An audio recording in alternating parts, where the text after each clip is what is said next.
আসসালামু আলাইকুম প্রিয় দর্শক মণ্ডলী, ভাই বোনেরা, আশা করি সকলে আছেন। এখানে ফুলকপি, ব্রোকলি, বাঁধাকপির মিশ্র চাষ করেছিলাম। তো এখন কপির বাজার ভালো আছে। এক্ষেত্রে আমার 13-14 হাজার টাকার মতো খরচ পড়ে গেছে। এর আগের ভিডিওগুলো দেখছেন।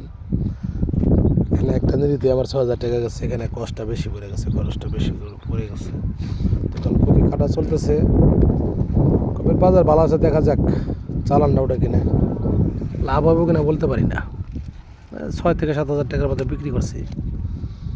প্রিয় দর্শক মণ্ডলী, ভাই বোনেরা, এই বাইরে পাইকারি দিছি আমি 35 টাকা পিস। আর ছোটোটা ওটা আলাদা ধরা হয় না, দেখি কত করে দেয়, কেজি ভাও দিয়ে দেবো। তখন শাকসবজি সব কিছুর দামই বেড়ে গেছে। দেখুন, এই যে ব্রোকলি আসতেছে, ব্রোকলিগুলো পরে লাগাইছিলাম। এই যে ব্রোকলি,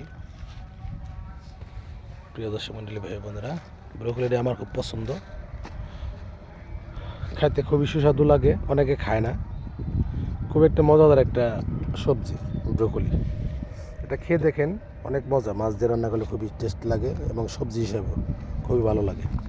যদি ভিডিওটা ভালো লাগে অবশ্যই লাইক কমেন্ট শেয়ার করে দেবেন। আমার পাশে থাকবেন এই কামনা করি। আসসালামু আলাইকুম ওয়া রাহমাতুল্লাহি ওয়া বারাকাতুহু।